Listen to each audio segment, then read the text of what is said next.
이번에 그 힐링 캠프라는 프로에서 이지선 씨가 나왔습니다. 여러분 다 아시죠? 이지선 씨 하도 얘기도 많이 했고 아마 책을 보신 분도 있을 것입니다. 그분의 책이 한 500만 부가 팔렸다고 그렇게 얘기합니다. 지선아 사랑해라는 책이죠. 그 책에서 그가 어떻게 사고를 당했는지, 그 사고를 어떻게 극복했는지, 그 후의 삶은 어떤지, 그 속에서 어떻게 하나님을 만나게 됐고, 그 속에서 자신이 도저히 할 수 없는 고백들을 했는지를 이야기합니다. 그 얘기는 무엇이었습니까? 그가 대학교 4학년 어느 날 늦은 밤까지 공부하고 나오는 길에 오빠가 운전하던 작은 차량을 타고 움직이던 와중에, 그죠? 신호를 무시하고 달려오던 차에 의해서 차가 작은 차인지라 몇 바퀴나 돌아서 섰습니다. 그런데 그 속에서 정신을 잃고 있던 이 자매, 그러나 그 차에 불이 나기 시작했고 그 불로 말미암아 상반신부터 하반신 일부까지 55%에 되는 부분의 3도 화상이라는 아주 어마어마한 화상을 입게 되면서 이 모든 일이 시작되었습니다. 근데 그 운전하던 그 사고를 냈던 사람은 어떤 사람이었습니까? 음주운전을 하던 사람이었던 것입니다. 그런데 어떻게 용서할 수 있었을까? 또 그가 그 과정 중에 얼마나 힘겨운 생활을 했는지. 여러분, 저도 경험해 봤지만 불에 잠깐 손이 돼서 아주 일부분만 손이 돼도 하루 종일 아프지 않습니까? 근데 몸의 55%가 화상 3도라는, 3도면은 굉장히 심한 정도입니다. 우리가 보통 불에 화상이 되면 아주 적은 거잖아요. 그거에 비하면 너무 깊은 이 상처. 그래서 피부의 아픔이 가장 큰 아픔이라고 하는데 그 상처를 가지고 있었고 그것 때문에 수술을 여러 번 하고 그래서 몸이 나아가지고 집에 돌아왔는데 그가 얘기하기를 가장 힘들었던 때는 병원에 있을 때가 아니라 그래도 어느 정도 몇 년에 걸쳐서 수술하고 그러고선 지나가가지고 집에 와서 자신의 얼굴을 보는 순간이었다고 얘기합니다. 그 순간에 자신에게 두 가지 생각이 들었다고 합니다. 하나는 내가 옥상에 가서 뛰어내릴까? 아니면 하나는 하나님 앞에 나아갈까? 그리고 그는 교회에 가서 하나님께 기도하다가 하나님의 사랑을 깨달았다라고 얘기했다고 합니다. 하나님이 아직도 너를 사랑하신다라는 그 말씀이 힘이 되어서 오늘까지 살게 되었고 그는 사고를 당했다라는 표현조차 쓰지 않게 되었다고 얘기합니다. 그 프로에 나와서 그는 얘기합니다. 사고를 만났다. 술 취한 사람에 의해서 사고가 일어났지만 그 사고는 그 사람이 낸 것이 아니라 오늘 하나님이 나를 계획하신 일이었다. 내가 그 사고에 당한 피해자라기보다는 그것을 허락하신 만남이었다고 그는 그렇게 표현하는데 어떻게 그렇게 하면 그런 생각을 할 수 있었을까요? 오늘 하박국의 이제 그 두 번째 질문에 대한 답을 오늘 보려고 합니다. 첫 번째 하박국이 무슨 질문이었습니까? 하나님 어떻게 하나님을 믿는 이유다 백성 안에 이렇게 타락한 죄가 만연합니까? 그의 질문이었습니다. 그도 아마 이지선 씨와 같이 오늘 그 삶에서 어떤 죄의 결과로서의 피해를 받았을 수도 있습니다. 술 취한 사람에 의해서 그저 사고를 만났던 그 이지선 자매처럼 말입니다. 오늘 우리의 삶에도 마찬가지입니다. 많은 문제들에 우리는 피해자로 살고 있습니다. 악한 사람들의 그 죄를 보면서 살고 있습니다. 내가 직접 당하지 못하더라도 우리의 생각 속에서 옆에 사람들이 당한 고난을 통해서 우리는 질문합니다. 어떻게 하나님이 계시다면 왜 이런 죄의 문제가 여전히 있는 것입니까? 라고 질문합니다. 그래서 하박국은 오늘 이 교회 안에도 어떻게 이렇게 죄가 많습니까? 하나님의 백성이라고 하는 사람들 안에도 왜 이렇게 죄가 많습니까? 라고 질문했던 것입니다. 그랬더니 하나님이 대답하십니다. 내가 사납고 성급한 백성 곧 갈대아 사람을 일으켰다. 바벨론이라는 사람들을 일으켜서 너희가 심판받게 될 것이다. 유다가 그때서야 이 죄의 결과가 무엇인지 깨닫게 될 것이다. 이렇게 얘기하는 것입니다. 더 악한 죄를 저지를 바벨론에게 세상의 패권을 잡게 할 것이다. 이렇게 얘기하는 것입니다. 그래서 하박국이 질문합니다. 그죠? 아니 유다를 심판하시기 위해서 경계하시기 위해서 바벨론을 세우신다고 하시니 알겠습니다만 어떻게 죄를 싫어하시는 그 하나님이 더 큰 악으로 작은 악을 심판하려 하십니까? 그죠? 악인이 자기보다 의로운 사람을 삼키는데도 잠잠하십니까? 어떻게 바벨론이라는 더 큰 죄악이 오늘 이 세상에 이렇게 있을 수밖에 없습니까? 라고 질문합니다. 그리고 그는 파수하는 곳에 서서 성내에 올라가서 하나님의 답변이 있을 때까지 씨름합니다. 질문까지 하는 그것은 우리가 보통 할 수 있는 일일 것입니다. 그러나 그는 끝까지 하나님이 선하신 분임을 믿고 여전히 눈앞에 보이는 상황에서는 이해가 안 되었지만 그는 그곳에 서서 하나님의 응답을 기다렸습니다. 그때 하나님이 말씀하십니다. 이제부터 하는 말을 새겨들어라. 달려가면서도 이룰 수 있게 하라. 정한 때가 이르게 되면 반드시 종말을 이루게 될 것이다. 비록 더딜지라도 기다리라. 지체되지 않고 반드시 응하리라. 그러면서 그 뒤에 오늘 이 본문에 말씀을 하신 것입니다. 여러분, 우리가 죄의 문제를 생각할 때 어떻게 생각해야 할 것입니까? 하나님이 왜 죄의 문제를 한 번에 해결하지 않으셨을까라고 생각할 것입니다. 그러나 성경에 보면 계속해서 이야기가 나옵니다. 노아 시대에는 사람들이 하나님을 거역하자 하나님이 물로 대홍수로 심판하셨습니다. 그러나 그들이 다시 살게 되고 다시 시작하게 되었을 때 이 죄의 문제는 다시 나타나게 되었습니다. 다 쓸어버렸지만 그 죄의 문제는 해결되지 않았습니다. 왜 그렇습니까? 오늘 성경은 이야기합니다. 하나님을 떠난 순간부터 인간은 이 죄의 결과가 예견되어 있다고 말씀하시는 것입니다.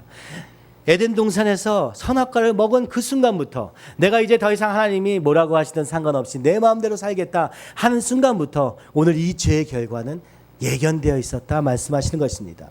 오늘 내가 죄를 짓고 행동을 남들보다 악한 행동을 하고 있지 않더라 할지라도 오늘 그 하나님을 떠나서 생각하기 시작하면 이 죄의 결과는 언젠가 나타나게 된다 이렇게 얘기하고 계시는 것입니다. 하나님이 보시는 죄 그리고 역사 속에서 일하시는 하나님이 보시는 그 죄의 문제를 오늘 이 하박국서는 굉장히 분명하게 드러내고 있습니다. 그러면서 말씀하십니다. 내가 이 죄는 반드시 멸하게 할 것이다. 그러나 너희 생각과는 조금 다르다. 이렇게 얘기하고 계시는 것입니다. 너희가 해야 될 것은 무엇이냐? 내가 반드시 이룰 것을 기다리고 의심하지 말고 그러나 너는 믿음 가운데서 살라. 이렇게 말씀하신 거죠. 하박국이 본 죄, 유다의 죄의 문제가 있습니다. 그런데 그러면 이 하나님은 지금 어떻게 답변하고 계시는가? 먼저 본론으로 들어가기 전에 먼저 기억해야 될 것이 있습니다. 이 하나님은 선하신 분이라는 사실을 의심하지 말아야 합니다.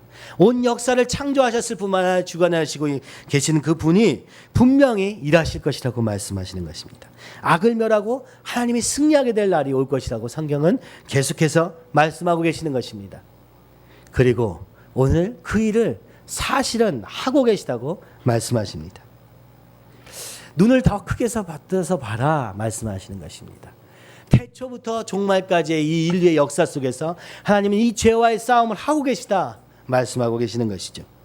그래서 오늘 우리의 눈으로 보면은 당장 내 앞에서 해결되지 않는 문제들 때문에 자주 질문하게 되지만 오늘 그 문제를 위해서 하나님은 근본적인 치유책을 가지고 더 큰 계획 아래에서 움직이고 계시다고.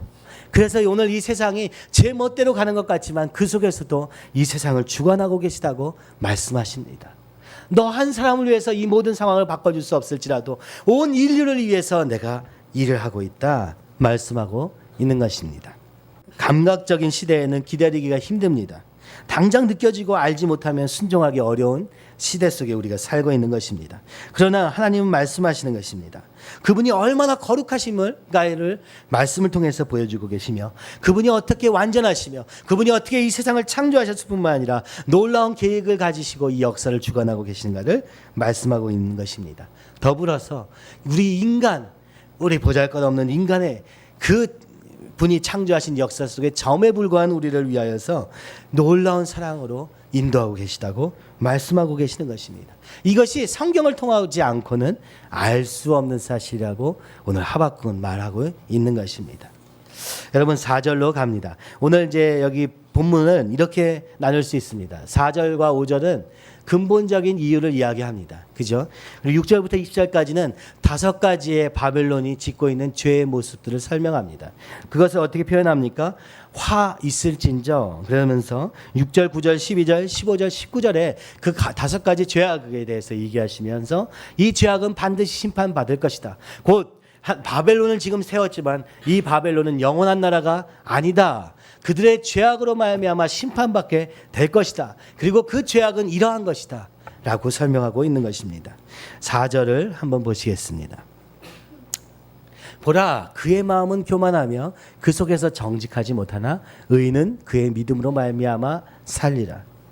하나님이 이렇게 말씀하시는 것입니다. 바벨론은 반드시 심판받을 것인데 그것의 가장 큰 것은 뭐냐? 바로 그의 마음의 교만 때문이다 라고 얘기하는 것입니다. 그 교만 때문에 정직할 수 없다. 그러나 그렇다면 어떻게 하는 게 정말 믿음의 삶이냐? 어떻게 하면 의인의 삶을 살 수 있느냐? 어떻게 하면 심판받지 않느냐? 바로 그것은 믿음으로 살 때만 가능하다. 이렇게 얘기하는 것입니다. 오늘 바벨론이 심판받을 수밖에 없는 근본적인 문제는 바로 교만 때문인데 이것은 반대되는 말이 무엇이냐? 믿음이라는 것입니다. 그러니까 죄라는 말은 그죠? 의로움의 반대가 죄인데 죄는 어디서부터 비롯되느냐? 교만으로부터 비롯되고 오늘 우리가 꿈꾸는 의로움은 어디서부터 시작되느냐? 믿음으로부터 시작된다. 그러므로 교만한 사람은 죄 상태에 있는 것이다 라고 얘기하는 거죠. 교만이 무엇입니까? 여러분 이번에 치유성애를 통해서도 봤습니다. 이렇게 빙하를 그린다면 물 위에 있는 부분이 행위와 생각과 감정입니다. 우리는 보통 죄를 어떻게 판단합니까? 어떤 사람의 모습을 보면서 합니다. 그 모습은 어디에 드러납니까? 수면 위로 올라옵니다. 그가 어떤 행동을 했는가? 그가 어떤 생각을 하고 있는가? 그가 어떤 감정을 품고 있느냐에 따라서 우리는 죄인이냐 아니냐를 분별하려고 합니다. 그런데 하나님은 어디서 분별하십니까? 그 위에 난 빙산의 일각과 같은 그 모습에서 찾지 않으시고 우리 마음속 깊이 있는 태도에서 찾으시며 오늘 우리의 동기에서 찾으시며 오늘 우리의 무의식의 문제에서 찾고 계시는 것입니다. 그 무의식이 이거는 이제 프로이트가 한 말이 무의식이고 오늘 성경은 무엇이라고 얘기합니까? 믿음에서 찾게 된다 이렇게 얘기하고 계시는 것입니다. 오늘 우리가 교만하다는 것은 남들에게 인사 잘 안 하고 뭐 이런 정도의 어떤 모습을 이야기하는 것이 아닙니다. 이 교만은 어떤 것입니까? 내가 혼자 하리라. 나 혼자서도 할 수 있다. 나 혼자서 살 수 있다. 하나님을 떠나서도 나는 살 수 있다. 나는 떠나서도 내 능력으로 살 수 있다. 이것이 교만이라고 얘기하는 것입니다. 그죠? 나 혼자 할 수 있다. 이 생각이 꼭 나쁜 행동으로 직접적으로 연결되지는 않지만 언젠가 그것은 죄로 나타나게 된다. 언젠가 그것은 행동으로 나타나게 된다. 오늘 하나님은 우리의 겉을 보시는 것이 아니라 마음의 중심을 보신다고 말씀하고 계시는 것입니다. 바로 이가 교만한가 하나님을 믿는가로 오늘 죄인이냐 아니면 의인이냐를 구분하고 계신다는 사실입니다. 때로는 억울할 수 있습니다. 내 행동은 그래도 쟤보단 나은데 생각하지 않습니까? 그러나 하나님은 그것은 지금 당장의 모습이지 네가 이대로 갈 때 어떤 교만의 자리에 가게 되는가 그 교만이 낳는 결과를 가져오게 된다고 이야기하는 것입니다. 그것을 어떻게 벗어납니까? 믿음으로 벗어납니다. 예수님을 믿음으로 벗어납니다. 어떻게 가능합니까? 성령께서 오늘 깨닫게 하시며 우리의 마음에 깊이 오셔서 우리의 태도를 바꾸시고 우리의 이 동기를 바꾸시고 우리의 이 깊은 속에 내가 평소에 알지 못하는 그 깊은 것을 건드리신다고 말씀하고 계시는 것입니다. 믿음으로 벗어나게 된다. 그죠? 이 하박국이 가지고 있었던 의에 대한 갈급함 여러분 있으십니까? 제가 자꾸 이 생각을 하게 됩니다. 우리가 이제 우리 교회에서 죄의 문제를 많이 다루지 않습니까? 그때마다 우리는 발끈합니다. 아니 죄에 대해서 자꾸 얘기하냐 이렇게 얘기합니다. 그런데 여기서 성경에서 말하고 있는 죄는 행위의 죄를 더 떠나서 그 하나님을 떠난 상태를 죄라고 이야기한다고 이야기합니다. 죄 하나님을 떠난 결과로 말미암게 되는 많은 죄의 모습들을 오늘 우리의 삶에서 보고 있는 것입니다. 하박국도 그것에 대해서 너무너무 안타까워하고 있었던 것입니다. 여러분이 이지선 자매와 같은 상황이라면 그 운전했던 사람을 용서할 수 있었겠습니까? 용서할 수 없을 것입니다. 저 사람 때문에 내가 이렇게 되었다 하는 것이 얼마나 화가 났겠습니까? 아니 화가 나는 걸 더 지나서 좌절했겠습니까? 내 삶은 무슨 의미가 있는가 하지 않았겠습니까? 그런데 어떻게 그는 거기서 벗어날 수 있었습니까? 여러분 저는 이지선 씨가 이 죄를 알게 되었기 때문이라고 생각합니다. 이 죄의 세력을 알게 되었기 때문이라고 생각합니다. 그 음주운전을 할 수밖에 없던 그 사람의 삶 속에 아마 그는 음주운전이 처음일 수도 있고 아닐 수도 있지만 그가 어떻게 살았겠습니까? 이 술을 의지하면서 살 수밖에 없었던 그의 삶의 태도가 자기도 모르게 엄청난 결과로 이루어졌을 때 그의 삶은 어떻겠습니까? 그죠? 의도해서 내가 음주운전을 내리라 생각하면서 살았겠습니까? 그것은 아니지만 그 결과 한 사람의 인생은 우리가 보기에는 망친 것 같았습니다. 그런데 어떻게 이 이지선 자매는 일어날 수 있었습니까? 죄의 문제를 깨달았기 때문입니다. 죄와 싸우시는 하나님의 역사의 흐름을 알았기 때문입니다. 그는 그 사람을 미워하기보다 그렇게 될 수밖에 없었던 그 사람의 문제를 볼 수 있었던 것입니다. 상담은 우리에게 설명합니다. 오늘 우리가 가지고 있는 부족함, 우리가 이렇게 살 수밖에 없는 연약함에 대해서 어떻게 설명합니까? 그것이 부모로부터 왔다. 부모가 사랑을 덜 주어서 그렇다. 부모가 무관심하게 살았기 때문에 그렇다 얘기합니다. 저도 상담을 받아봤는데 가보니까 처음에 질문하는 것이 이것입니다. 가계도를 그립니다. 아버지와 어머니를 그리고 형제를 그립니다. 그리고 저에게 묻습니다. 어머니하고 관계는 어땠습니까? 그러면 제가 얘기합니다. 아버지의 관계는 어떻습니까? 물어보습니다. 그럼 막 제가 설명합니다. 형제들에게 대해서는 어떻게 생각합니까? 이렇게 묻습니다. 그러면 제가 그 말하는 속에서 그 상담자는 캐치합니다. 아, 얘가 뭐 아버지에 대한 상처가 있구나. 이렇게 설명할 수 있습니다. 그러면 어떤 사람이었습니까? 그 아버지는 어떤 분이었습니까? 이렇게 묻습니다. 그러면 제가 또 설명합니다. 근데 그 속에서 제 말과 감정 속에서 모든 것이 드러납니다. 그죠? 그리고 또 그와 똑같은 것이 내 안에 있는 것을 제3자는 보고 있는 것입니다. 그래서 상담의 결과 어떻게 됩니까? 역시 부모 탓이었구나. 나는 피해자야. 나는 피해자야. 이렇게 됩니다. 그런데 그것은 죄에 대해서, 이 결과에 대해서 너무 얕게 생각한 것입니다. 하나님은 어디까지 보십니까? 그 위에까지. 그리고 그 위에까지 보십니다. 그러면 그 아버지는 왜 그렇게 될 수밖에 없었는가? 그 어머니는 왜 그렇게 될 수밖에 없었는가? 그 형제는 왜 그렇게 될 수밖에 없었는가? 찾아봅니다. 또 찾아보니까 정말 우리가 맨날 얘기하지 않습니까? 하나님을 믿는 가정에 대해서 나온 사람들, 또 하나님 믿지 않는 가정에 있었던 사람들이 어떤 결과를 낳는가, 이걸 도표로 보면서 이 유전적인 죄에 대해서 이야기합니다. 유전적인 죄, 조상죄, 그것이 없을까요? 사실 상담으로도 증명할 수 있습니다. 있습니다. 그 가정 안에는 계속해서 반복되는 패턴이 있음을 볼 수 있습니다. 그리고 맨 마지막에 현재를 사는 우리가 말하는 것입니다. 이거는 다 부모 탓이요, 내 가정 탓이라고 설명하면서 나는 피해자다. 그래서 나는 위로가 필요하다. 이렇게 얘기합니다. 그러면 그것이 문제를 해결할 수 있습니까? 해결할 수 없습니다. 하나님의 관점에서는 어디서부터 뭐 잘못되었다고 얘기하시는 겁니까? 아담이 선악과를 따먹을 때부터 이 문제가 생겼다고 얘기하는 것입니다. 우리는 그러면 이게 무슨 소리야 라고 얘기합니다. 그런데 상담으로도 우리는 증명할 수 있습니다. 이 죄는 반복되고 있고 가정 안에서 같은 패턴으로 계속되고 있다는 사실을 상담으로도 알 수 있습니다. 상담은 2, 3대로 올라갈 수 있지만 그 이상 올라갈 수 없습니다. 그러나 이 태초를 지으신 하나님은 이 죄가 어디서부터 왔는지 한눈에 보고 계시는 것입니다. 바로 아담이 하나님을 떠난 때부터 이 결과가 일어나게 되고, 이 떠난 양상의 결과가 아주 다양하게 가정마다 특이하게 나타나고 있음을 오늘 우리는 보고 있는 것입니다. 그러므로 오늘 우리가 싸우는 것은 지금 저러한 남편 때문에 싸우는 것이 아닙니다. 저런 음주운전자 때문에 싸우는 것이 아닙니다. 오늘 우리에게 피해를 주고 있는 사람들에게과 싸우고 있는 것도 아닙니다. 피해를 받았기 때문에 나는 위로를 받아야 된다 하면서 그 위로 속에서 살고자 하는 것도 아닙니다. 무엇입니까? 하나님의 관심은 오늘 우리를 이렇게 만들 수밖에 없었던 죄의 세력에 관해서 말씀하고 있는 것입니다. 그리고 그것은 교만으로부터 시작되었다. 그것은 하나님 없이도 내 마음대로 살면 괜찮게 살 수 있을 거라는 생각에서부터 시작되었다고 말씀하시는 것입니다. 그래서 믿음의 반대가 교만이요, 의의 반대가 죄요. 그죠? 그러므로 믿음의 반대는 죄라고 설명하고 있는 것입니다. 그래서 그 하나님을 떠난 결과가 어떻게 되었습니까? 5절에 말합니다. 교만한 결과가 어떻게 되었습니까? 5절은 말합니다. 술을 즐기며 육체의 정욕, 이생의 자랑, 안목의 정욕에 빠질 수밖에 없게 되었다고 얘기합니다. 거짓되었다고 얘기합니다. 내가 지금 어떤 상태인지 볼 수 없는 자리에 있게 되었어. 교만하여 가만히 있지 않나요? 이 말씀을 자꾸 생각해 보게 됩니다. 하나님 말씀하시는 거예요. 때로는 가만히 있어라. 그죠? 교만하지 않은 사람은 어떤 자세가 됩니까?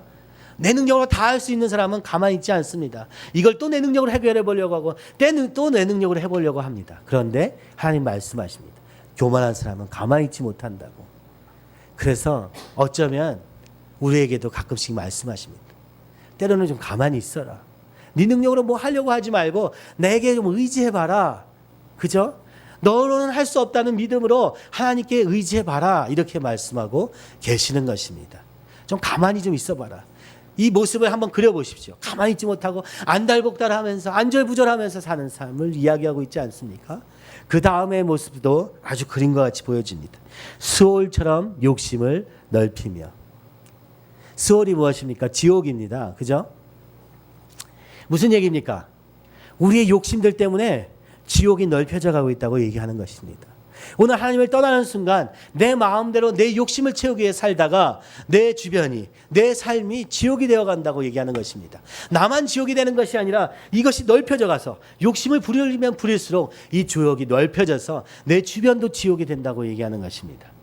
그리고 오늘 우리가 살고 있는 이 죄악된 세상은 바로 이 욕심의 결과, 마치 이 땅에 지옥이 가득한 것 같은 세상 속에 살고 있는 것이라고 얘기하는 것입니다. 어디서부터 시작되었느냐? 교만에서부터, 하나님을 의지하지 않은 데서부터, 내 능력으로 뭔가 해보려고 하는 데서부터 시작되었다고 얘기하는 것입니다. 또 그는 사망 같아서 족한 줄 모르고 만족을 모른답니다. 만족을 모르는 특성이 어디에 있다고 얘기합니까? 사망의 특성이라고 얘기하는 것입니다. 여러분, 사망에게도 특성이 있다는 것입니다. 사단의 속성, 죄의 속성, 사망의 속성. 그죠? 죄로 말미암아 심판에 이르고 심판으로 말미암아 사망에 이르는 것, 바로 이것은 사단으로 말미암은 것이라고 설명하고 있는 것입니다. 오늘 우리에게 족할 수 없는, 이것으로 족할 수 없는 그것이 오늘 사망으로 이어진다고 얘기하고 있는 것입니다. 그죠?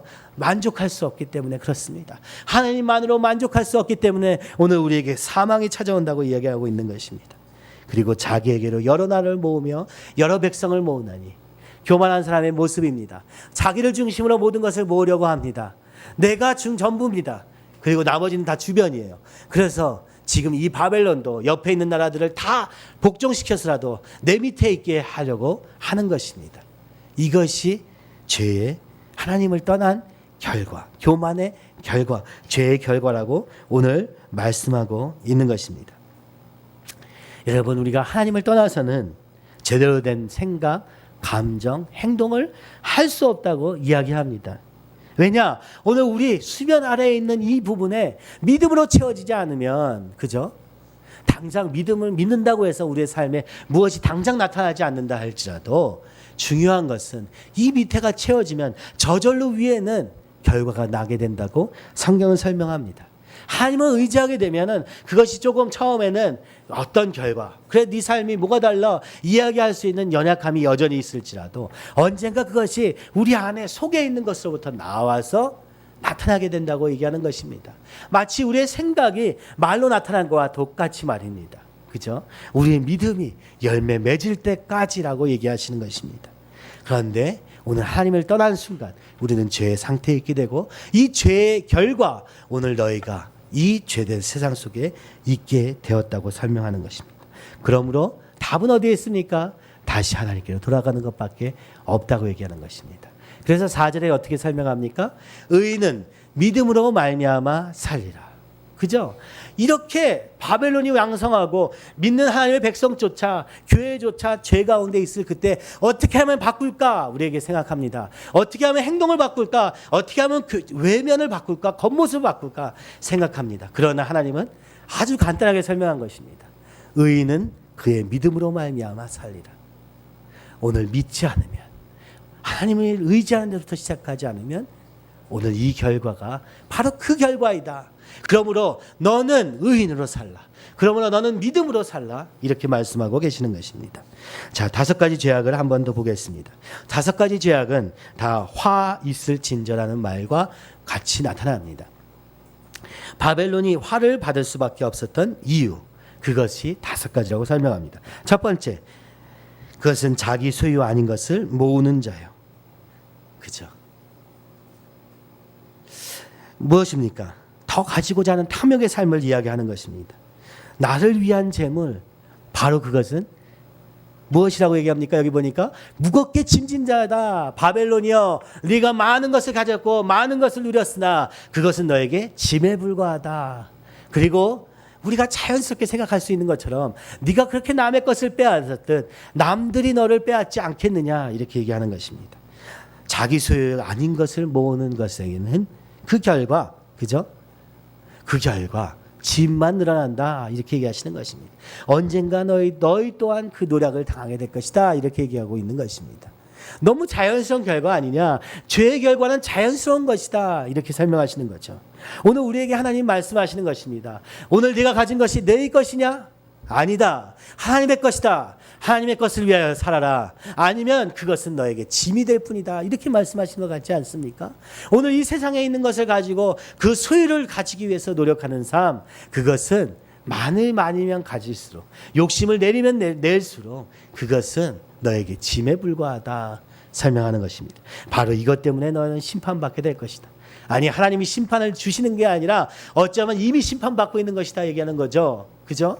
내 소유 아닌 것을 짊어졌으니 더 무거워지고, 더 가지고 싶어서 더 가졌더니 짐이 더 늘어나는 형국이다 설명하는 것입니다. 2번, 두 번째는 뭡니까? 힘으로 힘을 이기고자 하는 삶이라고 얘기합니다. 무엇입니까? 재앙을 피하기 위해서 높은 데 깃들려 하며. 여러분, 우리도 어쩌면 이럴지 모릅니다. 이 세상이 너무 악한 세상이라 이 악한 세상에 살기 위해서는 높은 데 가야 돼. 그죠? 더 많이 가져야 돼. 아니면 저 죄의 결과로 피해를 사는 사람들처럼 피해를 받으며 살 수밖에 없어. 그래서 재앙을 피하기 위해서 높은 데 가고, 자기 집을 위해서 내 가정이라도 지켜야 돼 해서 부당한 이득까지도 취하는 그 사람들에게 화가 있다. 바벨론이 지금 이런 상황이라는 거예요. 그들도 처음에는 모든 걸, 다른 사람을 죽이기 위해 시작한 사람은 아무도 없습니다. 다른 사람을 괴롭히는 게 목적인 삶은 생각보다 없습니다. 그죠? 처음에 시작은 어디서부터 시작합니까? 그래도 이 세상에서 살기 위해서 힘을 이겨야겠다. 내가 힘을 가지고 있어야 힘으로 당하지 않는다, 이렇게 생각했다는 것입니다. 바벨론도 그랬다는 것입니다. 그래서 재앙을 피하기 위해서 높은 데 깃들이려 하며 자기 집을 위해서 부당한 이득을 취하는 너희여, 그것은 한계가 있다. 그것은 심판받는다. 그것으로는 안 된다. 오늘 이 죄의 문제를 해결하지 않으면, 그죠? 아무리 힘을 가지고 아무리 재앙을 피하려고 노력해도 그것은 헛수고이다 설명하시는 거죠. 세 번째, 자기 업적을 위하는 삶입니다. 피로 성읍을 건설하고 불의로 성을 건축하는 자. 처음에는 조금 살아보기 위해서 그냥 조금 힘을 가지기 위해서 시작했는데, 하다 보니까 이제는 내가 더 많은 것을 가지리라. 내가 남들을 뒷밟고라도 이 피로 성읍을 건설하며 불의로 성을 건축하리라 했던 것입니다. 내 이름을 크게 넓히리라 설명했다는 것이죠. 그죠? 그래서 보니까 그 피로 성읍을 건축하고 불의로 성을 건축하였다고 얘기합니다. 근데 이것이 어떻게 된다고요? 하나님이 이렇게 말씀하시는 것이죠. 너희는 지금 헛된 것을 위해 사는 거야. 내 이름을 위해서, 내 업적을 위해서 사는 사람은 헛된 것이라고 얘기하는 것입니다. 그러면서 뭐라고 얘기하십니까? 그것은 바로 불탈 것이다. 너희는 불탈 것을 위해서 지금 노력하고 있어 얘기하는 것입니다. 헛된 일로 피곤하게 하고 있어 얘기하는 것입니다. 그러면서 말씀하십니다. 세상이 자기의 이름을 위해서, 자기의 업적을 위해서 그렇게 많은 것을 추구하고 돈과 명예를 가지고 있지만 그것이 바로 하나님의 뜻이다. 여러분, 이게 되게 충격적인 말씀입니다. 그죠? 여기 보니까 13절에 보니까 그렇게 피곤하게 사는 것, 그렇게 수고하면서 사는 것, 이것이 만군의 여호와께로 말미암음이 아니냐.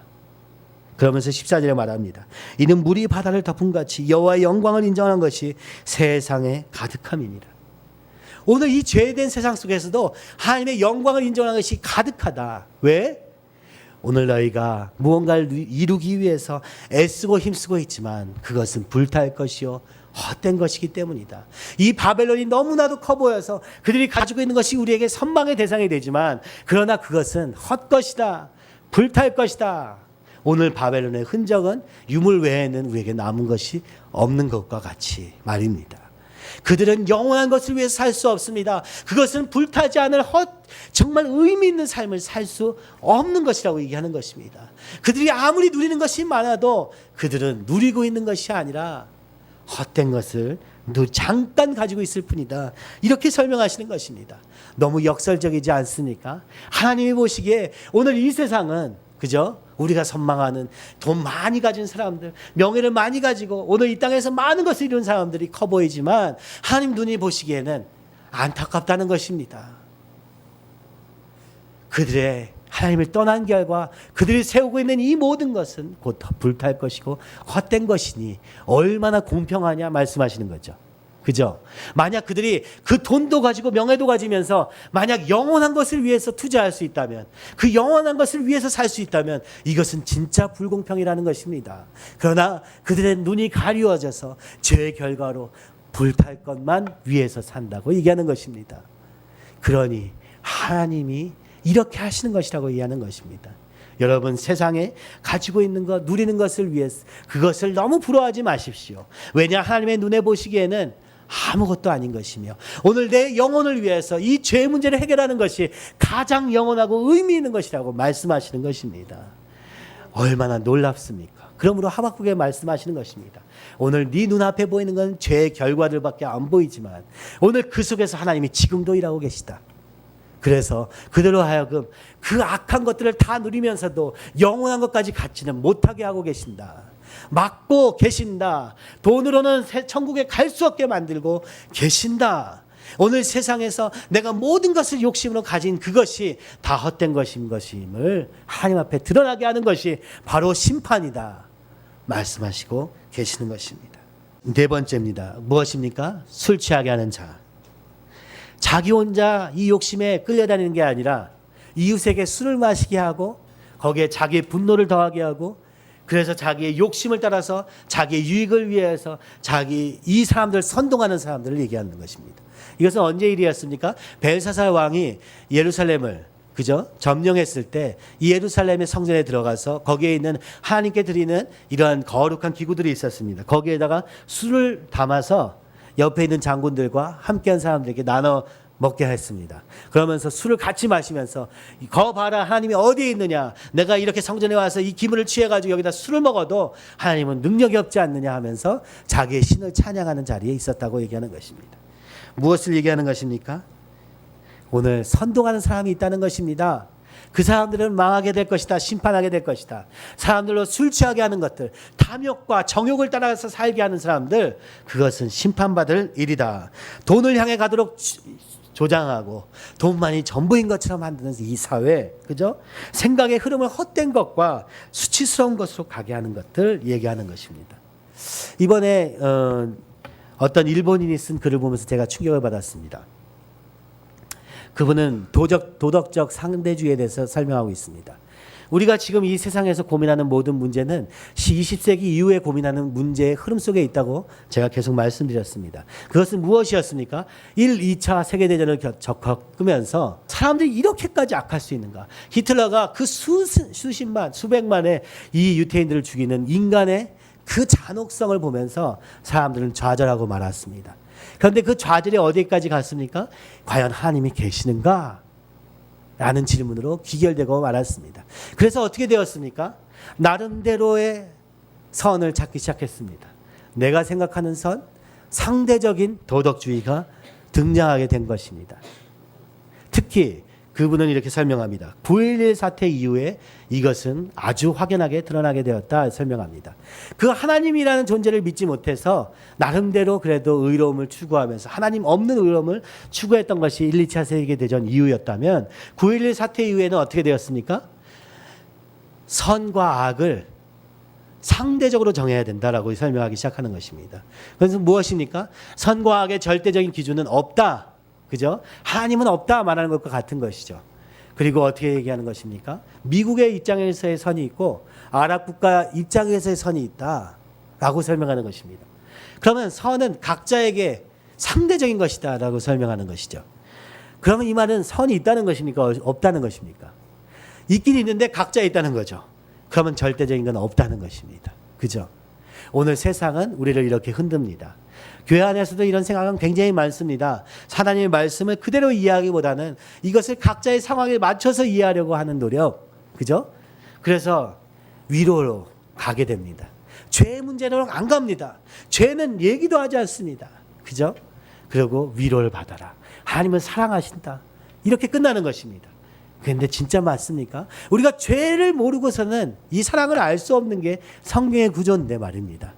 이 죄를 위해서, 이 문제를 해결하시기 위해서 그 자신의 아들까지도 보내신 하나님의 사랑을 어떻게 죄를 알지 못하고, 그죠? 알 수 있습니까? 우리가 생각하는 죄는 그것도 상대적이어서 나에게 피해를 준 사람들, 나를 힘들게 하는 사람, 이 정도가 죄라고 생각합니다. 근데 하나님이 보이시는 죄는 무엇입니까? 하나님을 떠난 데서부터 시작한 이 죄. 그래서 그 죄를 지은 사람까지도 불쌍히 계시는 하나님. 왜? 이 죄를 조장하는 사람이 있기 때문에. 그것이 바로 사단이라고 설명하는 것입니다. 오늘 우리가 용서하지 않는 마음속에 사단이 깃듭니다. 그죠? 오늘 우리가 해결하지 않는 어떤 마음들 때문에 우리 안에 사단이 계속해서 죄를 조장합니다. 하나님을 못 믿게 합니다. 그러면서 또 악한 세상을 향해서 이 지옥과 같은 세상을 서로 만들어가고 있는 것 아닙니까? 이렇게 조장하는 자에게 하나님이 심판이 있을 것이라고 말씀하시는 것입니다. 오늘 우리는 세상의 이론과 흐름에 끌려다녀서는 안 됩니다. 그것이 아무리 옳은 것 같아 보이고 오늘 이 현상을 해결할 것 같지만 영원한 것이 아니요, 그것도 잠시요, 오히려 하나님의 절대적인 기준에서 벗어나게 하기 때문에 잠시는 해결이 될지라도 또 다른 문제를 일으키게 되는 것입니다. 다섯 번째, 우상 숭배하는 사람들입니다. 이것은 우상 숭배는 교만의 최종 결과입니다. 여기 2장 19절 말합니다. 말하지 못하는 자에게 일어나라 하는 자에게 화 있을진저. 여러분, 우상이란 것은 무엇입니까? 내가 내 마음대로 하기 위해서 우상을 지었다는 것입니다. 돈 좀 벌게 해주세요. 그죠? 이 문제 좀 해결해 주세요. 근데 그것은 생기가 도무지 없는 건데 말입니다. 아무 말도 못하고 아무 응답도 못할 것을 세워서 왜 거기다 절하면서 이렇게 해달라 저렇게 해달라 얘기합니까? 일어나라 말하라 합니까? 왜냐? 다른 얘기는 듣고 싶지 않은 거예요. 내가 말하는 것만 그냥 고분고분 들어줄 대상이 필요한데 바로 그것이 우상이라고 얘기하는 것입니다. 거기에는 금과 은으로 입혔지만 생기는 없어. 살아있지 않아요. 이건 죽음으로 가는 또 다른 길이라고 설명하는 것입니다. 오늘 사사기를 우리가 큐티를 보는데 사사기의 결국도 무엇입니까? 자기 좋은 대로 하는 것으로 끝나는 것 아닙니까? 자기 좋은 대로 하다가 멸망했다. 이것이 사사기의 결론 아닙니까? 오늘 우리도 우리에게 우상을 세워서는 안 됩니다. 이 하나님의 말씀 속에서만 답을 찾아야 합니다. 이 말씀을 다 이해하고 하나님이 말씀하시는 것을 기도 가운데 응답받아서 결론 내려야지, 우상을 세워놓고 내가 거기서 계속 이렇게 해주세요 저렇게 해주세요 또 되면은 이 우상에게 능력이 있어, 금도 입히고 은도 입히고, 그러나 그것은 살리는 것이 아니라고 하는 것입니다. 여러분, 그 불교의 한 종파 중에 굉장히 요즘 유행하는 종교가 있습니다. 근데 그 종교는 아주 단순한 주문만 외우면 되고, 근데 놀라운 결과가 있는 것이 그 종교를 믿는 사람들에게 돈이 엄청 많이 벌려지는 역사가 일어난다는 거예요. 그래서 부자 아닌 사람이 없다는 거예요. 그래서 많은 사람들이 그 종교를 믿고 있습니다. 불교에서도 이단인 그 종교는 돈을 많이 버는 데는 효력이 있다는 것입니다. 그래서 그 속에 너무 많은 사람들이 지금도 달려가고 있는 것입니다. 일본에서 생긴 종교인데 오늘 우리나라에도 굉장히 많은 것입니다. 바로 이것이 우상입니다. 내가 원하는 돈을 위해서 가서 그냥 무슨 뜻도 없는 것들을 계속 중얼중얼 거렸더니 결과가 돈이야. 그러면 좋은 것입니다. 바로 이것이 우상이라고 얘기하는 것입니다. 그죠? 이것이 우상의 결과, 거짓 스승이라고 말씀하고 있는 것입니다. 그래서 이 죄악의 결과들을 가지고 있는 이 바벨론은 멸망하게 될 것이다 설명합니다. 하나님은 바벨론만을 향해서 얘기하신 것이 아닙니다. 오늘 우리 모두를 향하여서 말씀하시는 것입니다. 하나님 없이 사는 모든 삶에는 그 죄는, 하나님을 떠난 결과는 이 지옥과 같은 삶이다 말씀하고 있는 것입니다. 20절은 말합니다. 오직 여호와는 그 성전에 계시니 온 땅은 그 앞에서 잠잠할지니라. 우리는 때로 사단의 피해자로, 죄의 피해자로 삽니다. 그리고 죄된 세상 속에서 살면서 때로는 의아합니다. 왜 이런 세상에 있을 수밖에 없는가? 그러나 하나님 말씀하십니다. 내가 이것을 위해서 지금 일하고 있다. 내가 지금 이 앞에서 너희를 위하여서 준비하고 있다. 그 아들 예수님을 준비하고 있다 말씀하시면서 우리에게 말씀하십니다. 내가 그 성전에 있으니. 이 구약시대에는 성전에 계셨지만 오늘 우리 마음속에 계십니다. 그러면서 말씀하십니다. 그 앞에서 잠잠하라. 우리는 여전히 교만하여서 가만히 있지 못하고 무엇인가 하려고 여기저기 이것저것 합니다. 그러나 하나님 말씀하십니다. 내가 이 문제를 알고 있다. 내가 이 문제를 해결할 것이다. 그러므로 너희는 그 앞에서 잠잠하라. 이것이 하박국에게 주신 하나님의 응답이었습니다.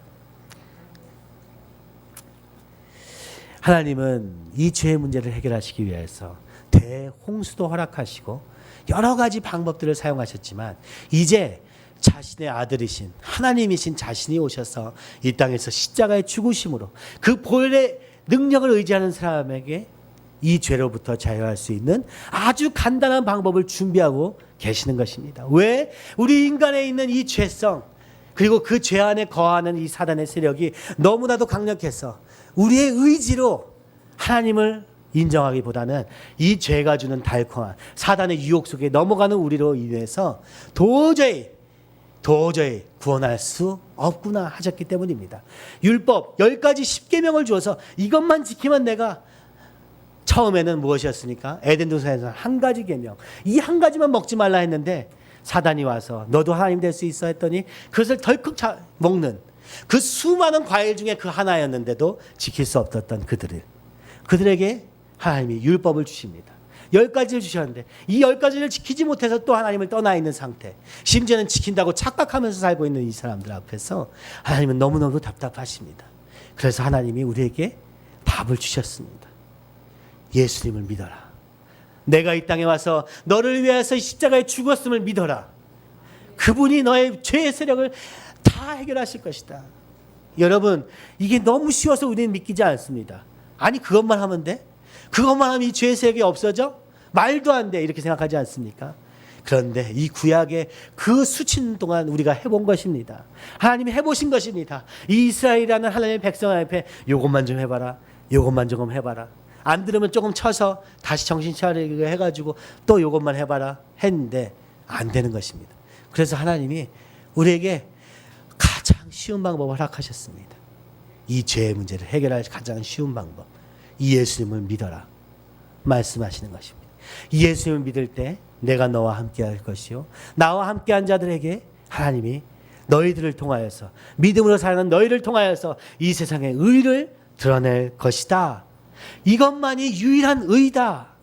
너희가 생각하는 의로움의 형태 이게 중요한 게 아니야. 이렇게 하면 의를 이룰 수 있어. 이것도 중요한 것이 아니라 이것은 할 수 없어. 왜냐? 그 뒤에 사단의 세력이 공중적 권세 잡은 자가 너희를 흔들고 있기 때문이며 오히려 너희를 술 취하게 만들어서 헷갈리게 해서 이 예수님의 보혈이라는 작은 결론에도 이룰 수 없게 너희의 마음을 교만하게 만드는 이 죄의 세력과의 싸움이라고 설명하고 계시는 것입니다. 그래서 그 하나님 앞에 오늘 하박국은 무릎 꿇습니다. 다음 주에 보게 될 내용입니다만 하박국은 무릎 꿇습니다. 하나님 말씀하신 것입니다. 너는 이 성전 앞에서 여호와 앞에서 잠잠하라. 뭐 이러쿵저러쿵 얘기할 필요 없다. 내가 다 안다. 내가 이미 하고 있다. 너희 삶 가운데 이루고 있다. 너는 그 믿음으로 살아라. 이렇게 말씀하고 계시는 것입니다. 믿음으로 사는 것을 벗어나면 오늘 이와 같은 결과를 맺게 되는 것이다. 그러므로 너는 믿음으로 살겠느냐? 너는 그 앞에서 잠잠하겠느냐? 제발 이렇게 저렇게 아둥바둥하면서 살지 말고 하나님 앞에 잠잠하게 그 주님께 모든 걸 맡기면서 살 수 있겠느냐? 아니 맡기면서 살아라 말씀하시는 것입니다. 오늘도 우리 찬양을 부르면서 우리와 같은 사람들에게 날마다 주님을 향하여서 이러쿵저러쿵 말하는 우리에게 주님은 찾아오셔서 하박국에 찾아오셨던 말씀하십니다. 내가 이것을 해결하리라. 내가 이미 해결하였다. 예수님의 보혈로 해결하였다. 그런데 오늘 우리가 만약 예수의 보혈을 의지하지 않고 여전히 다른 것을 향해서 여전히 세상의 방법들을 의지하면서 여전히 내 능력을 내 힘을 의지하면서 산다면 여러분 이 세상은 바뀌지 않습니다. 많은 사람들이 좋은 의도를 가지고 세상을 바꾸려는 노력을 하지만 정작 자기의 삶조차 바꿀 수 없는 것을 우리는 보고 있습니다. 그렇습니다. 오늘 우리도 예수님 믿는다고 해서 당장 우리의 삶을 바꾸기에 많이 부족한 부분들이 있습니다. 그러나 오늘 하나님 말씀하십니다. 이 하나님과 함께 할 때만 이 의로운 삶, 사단의 영향 아래에서 벗어난 삶, 그래서 정말 하나님이 원래 계획하셨던 삶이 가능하다 말씀하시는 것입니다. 오늘 우리 눈앞에는 죄악된 세상밖에 보이지 않을지라도 하나님은 말씀하시는 것입니다. 물이 바다를 덮은 같이 내가 이 세상의 역사를 주관하고 있다. 그러므로 너는 내 앞에서 이 성전 안에 그 하나님 앞에 앉아서 잠잠하라. 주님께 기도하라. 주님께 의지하라. 주님께 맡기라. 그때 오늘 놀라운 일이 우리의 삶에 이룰 줄 믿습니다.